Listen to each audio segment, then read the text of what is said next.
Hey everybody, it's Against Everyone with Conner Habib, episode 22, Destroy Nature Before It Destroys Us. This episode is going to be all about nature, the environment, climate change a little bit. Anyway, what I want to say is if you are watching on YouTube, make sure you go to iTunes or Stitcher or whatever and subscribe there to Against Everyone with Conner Habib, and you can listen to the podcast version and vice versa if you want to watch it on YouTube. Also, please, if you like the show, give it a 5-star rating on iTunes. The more great ratings there are, the higher visibility I have on there, the more people listen to it. Perhaps most importantly of all, the most important thing I will say this whole episode is please support the show on Patreon. It's going really well, but I want to do so much more with the show. I want to be able to travel to meet guests. I want to be able to improve the sound quality. I want to be able to add some cool background stuff to the video, all that. So patreon.com/Conner Habib. You can pledge as little as $1 and as much as, well, I mean, all the riches in the world, really. So if you're Smog, the dragon, and you'd like to contribute to my Patreon, please do so. All right, so episode 22, here we go.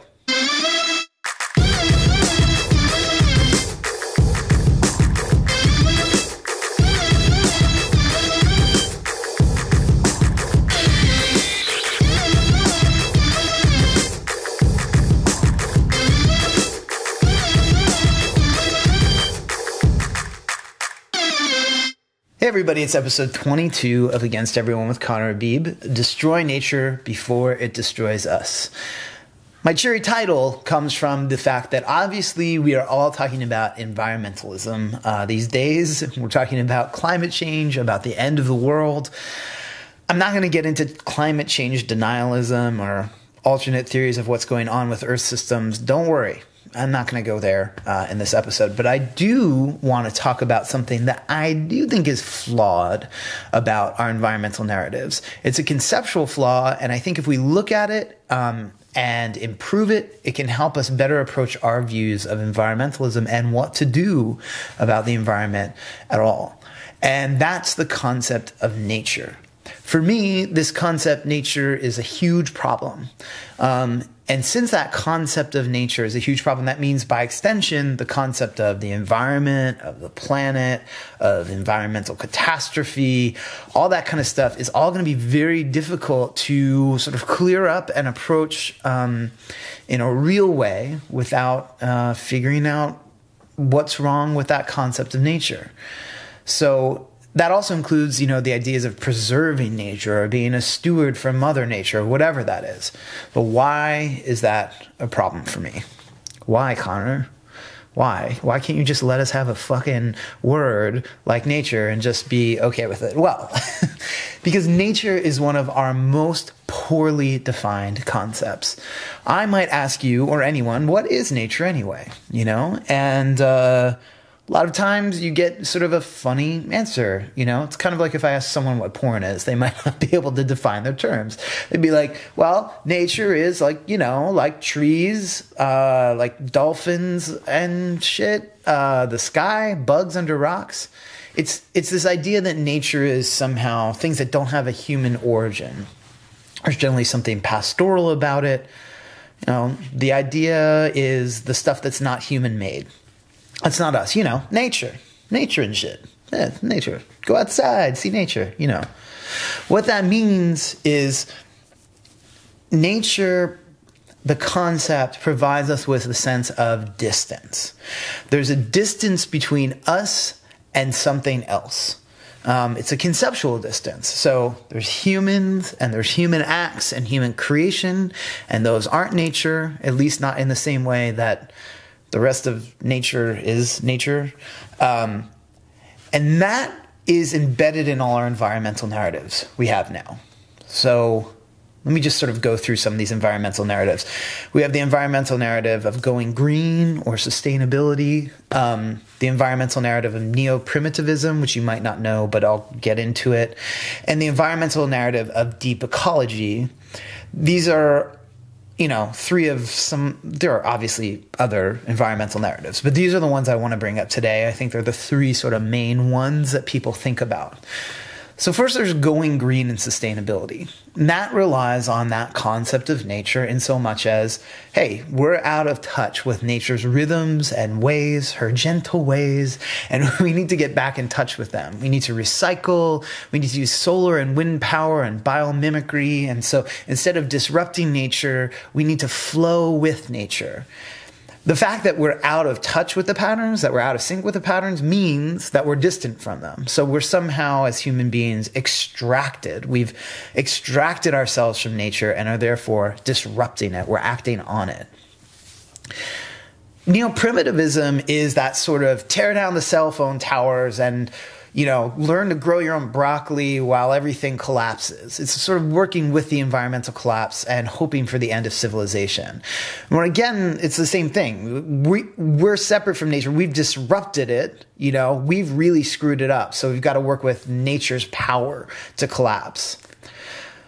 The last one, deep ecology, it's the one that we're most used to, although I don't think people call it deep ecology that much anymore. A lot of times it intersects with the other two narratives of sustainability or neo-primitivism.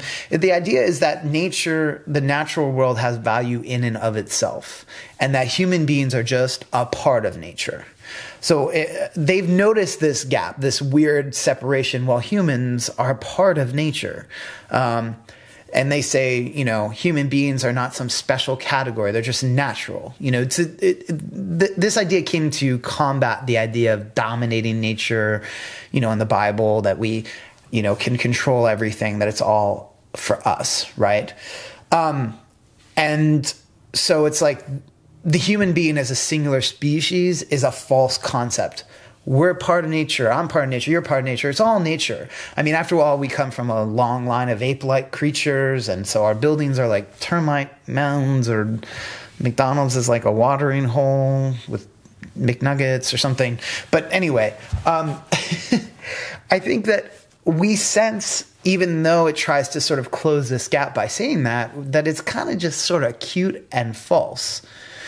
What do I mean? Well, we don't really feel inside like our art is like a bowerbird's nest intricately woven together. We might think that is a really fucking cool, delicate, crazy, complex thing, but we don't necessarily think of it in the same way as like, all seasons of The Sopranos or whatever it is.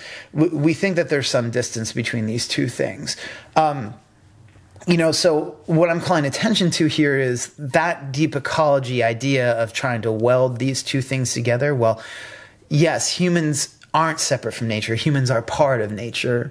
Sounds good intellectually in some ways and might help us move forward with environmentalist actions, but we still have an idea that perhaps there's something wrong with it because it doesn't really match up with our experience. That narrative just doesn't indicate how utterly different our experience of being is when we look at animals or plants or the forest and we consider our own lives. We can point to some similarities and overlap, but the truth is the human being as a whole is different. The whole human being is different than what we refer to as nature. And it definitely does not get to the real problem of the statement. Human beings are the ones declaring the non-separation from the rest of the world.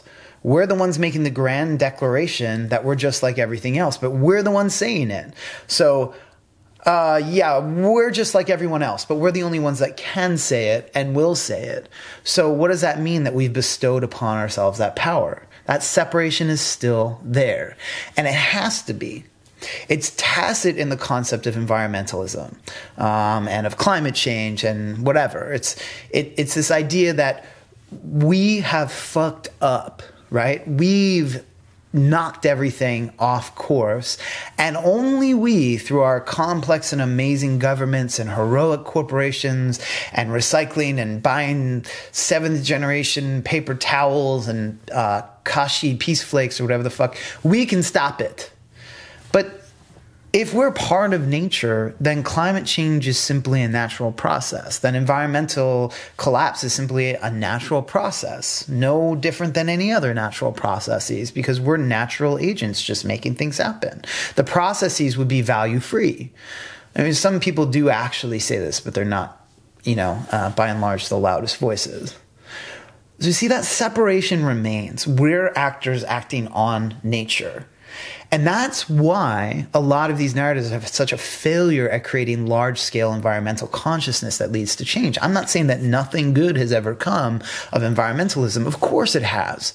But I think they've been failures in a lot of other ways, and they continue to produce a sort of anxiety in us. So I'm going to propose something, which is, instead of eliminating the human being and saying the human being is just part of nature, not a special category, we could instead see what nature really is. Nature is not a thing, it's a human feeling. Nature is a human feeling. Nature is the word we use for the feeling of separation we have from other aspects of the world. It's a concept we've created. Nature is a feeling, a word we use for the feeling we have of separation with other aspects of the world. It's a lens through which we can view the world utilizing a certain feeling, and that feeling is separation or disconnection. We can never feel fully connected to nature because its existence depends on separation.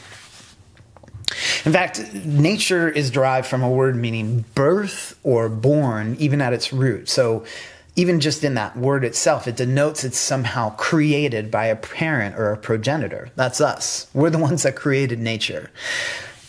That feeling of nature, it's a feeling of longing that can never be fulfilled, or at least can only appear to be fulfilled temporarily. Because if you could fulfill a longing, you couldn't experience the longing anymore. If you get what you want, you can't want it anymore, right? And the entire point of creating a longing, creating this feeling of separation and longing, is so you can feel the longing. Think of the feeling you get when you encounter something in the natural world. So this intensity of feeling that can't really be resolved or alleviated. You see the Grand Canyon. This is an example that the writer Colin Wilson brings up, actually, in writing about the occult. He says, you go to the Grand Canyon and you get this overwhelming feeling, and what are you going to do? Jump into it? You can't do anything about that feeling. And I would just say, you get this overwhelming feeling when you encounter quote-unquote natural beauty. Then there's nowhere really for that feeling to go. This is a feeling called Jouissance, which I'm pronouncing probably wrong, that psychoanalysts talk about. It's an overwhelm that appears to be desire and frustration all at once. It can turn love into murder, the desire to embrace, the desire to squeeze to death. If you've ever read a Patricia Highsmith novel like Strangers on a Train or Talented Mr. Ripley, you know exactly what I'm talking about. Her novels are all about jouissance. It's like two people so in love with each other that they want to murder each other, right? Or maybe you've just been in a relationship like that. I hope not, but maybe. So we've created this concept, nature, that brings an intense, overwhelming feeling of longing.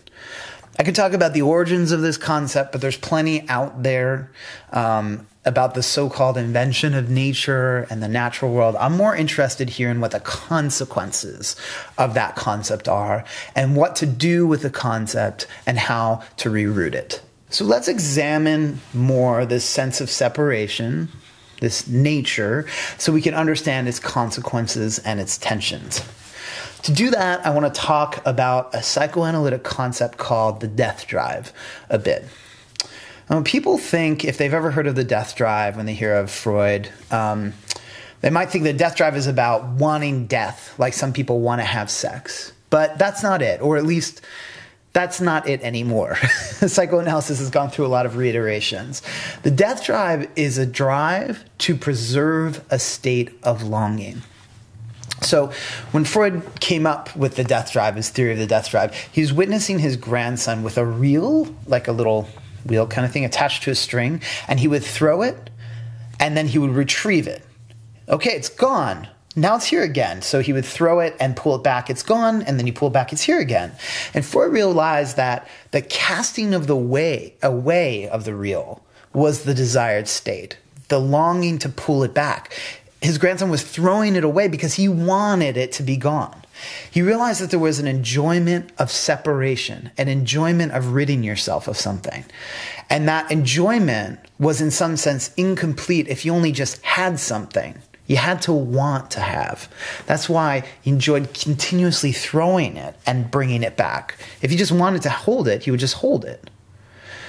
So that is the death drive. You don't want to achieve. You want to achieve. This, I believe, describes nature quite well. Nature is a thing that cannot be us, but which we hope to achieve, which we hope to have, but we can't. It's a constant longing for connection. But once that connection is achieved, we're screwed up by it. If, say, we create a park, and we go to the park and feed the squirrels and whatever, we long for real wilderness. It's not what we're really looking for.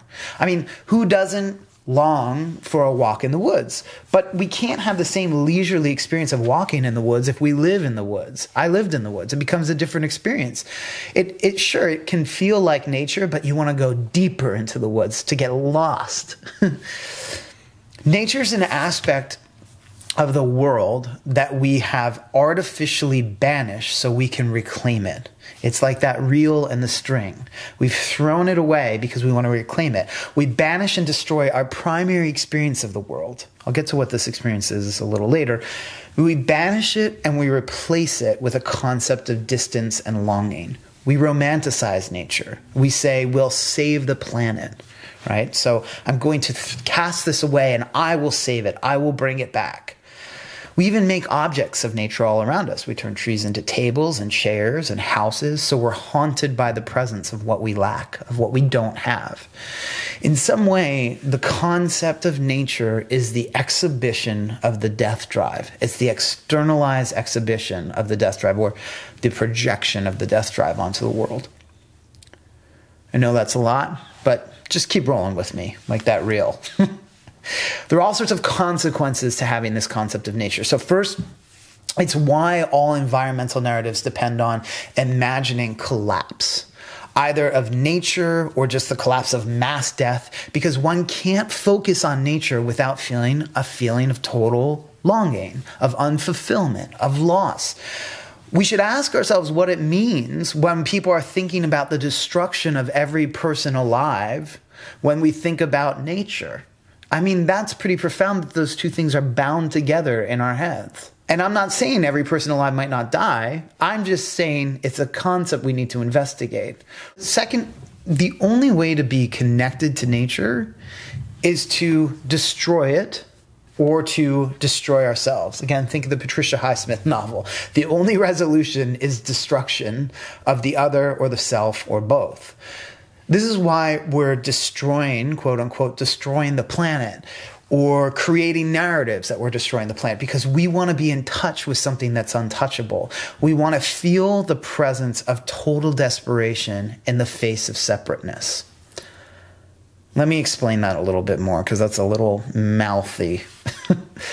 Have you ever gotten into a relationship with a lover? You might have done this with a lover, right? You've gotten in a fight with your lover so you could feel the intensity of the emotion you share. What could be more infuriating than trying to fight with someone and having them just sort of shrug you off? Well, I'm just not going to get involved, right? It makes you want to scream.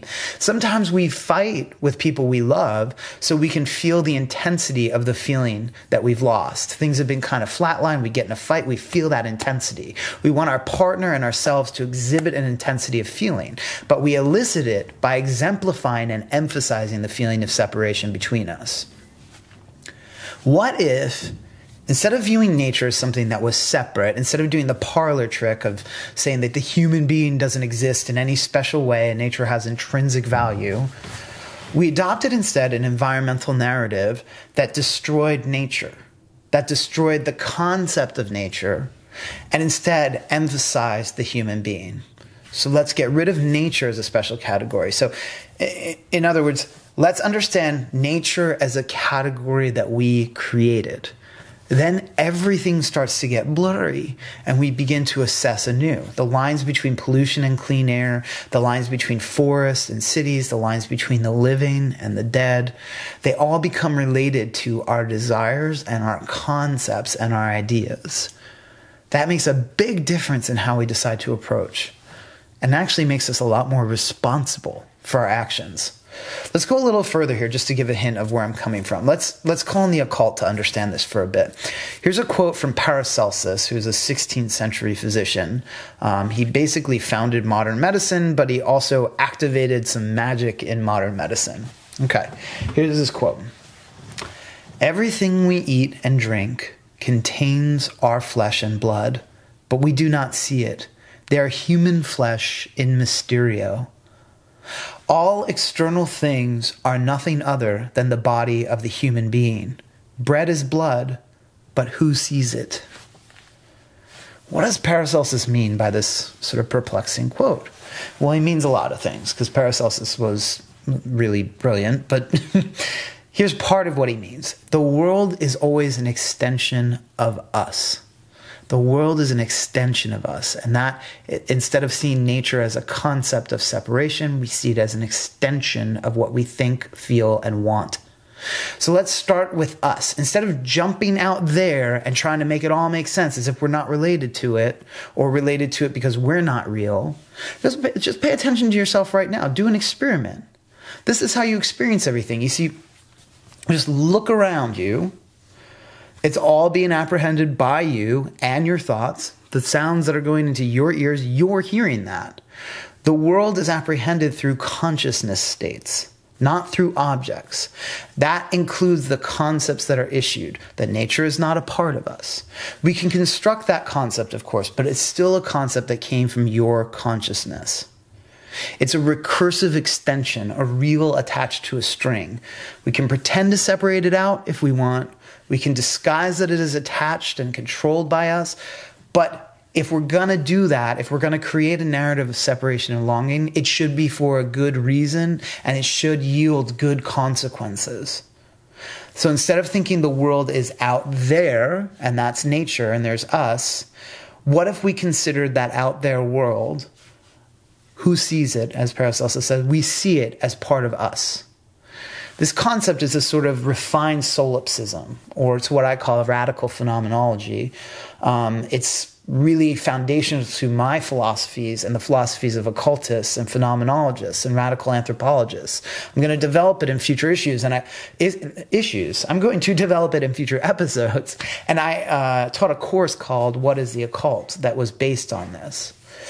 I want to go deeper into what Paracelsus meant, but we're going to do that in future episodes. For now, let's just understand what he meant. Nature is a concept humans invented to inspire a human experience of longing. Now what? We can start thinking about nature. Instead of guilt and separation and more, we can start thinking about what it is that we want and we don't want. We can start thinking why we view certain parts of nature in a different way. I'm totally stealing this right now from one of my favorite writers, the psychoanalyst and author Adam Phillips. He says it best, and it's a quote that I live by, which he says, "Instead of talking about the natural and the unnatural, or even nature and culture, we can talk about the parts of nature we prefer and why we prefer them." So then what happens when we get our ducks, our conceptual ducks in a row, so to speak, when we start to understand that the so-called natural world is what we make of it? Okay, one more quote here. Lots of quotes in this episode. This one's by Slavoj Žižek, who you love or hate, but I like him. Even though I often don't like his conclusions, he really provokes me in good ways. He says, "Stop looking for lost balance. After all, we decide what constitutes balance, since we have a belief in the poles. Instead, shift what is possible." So if we shift it, if we start bringing nature into us, we will shift this environmentalism stuff, and we won't keep trying to restore balance to nature based on our separation of it. We can understand that that balance is impossible. We'll keep shifting that goalpost just away from us, but the distance will remain the same. What we need is a new assessment of nature based on what we really experience. First, to identify properly what the problems are in the world, and second, to see what we really want. To put ourselves in the center of our concerns, about trees and oceans and air instead of erasing ourselves, so we can honestly assess how to approach these concerns, and all the while remembering that we can move the center whenever we want, because we are it. We can want and desire and think different things because it's all our thoughts. All right, I know this was a big, confusing episode, but thank you for going through it with me. I mean, I think as I speak, I recognize the difference between what I'm saying and what is constantly expressed in the world about what nature is, and therefore what the environment is and what we need to do to save it. I'm saying we should take action to improve our world. We should. But that best action will come when we see nature for what it is and we destroy it. All right. Thanks for listening.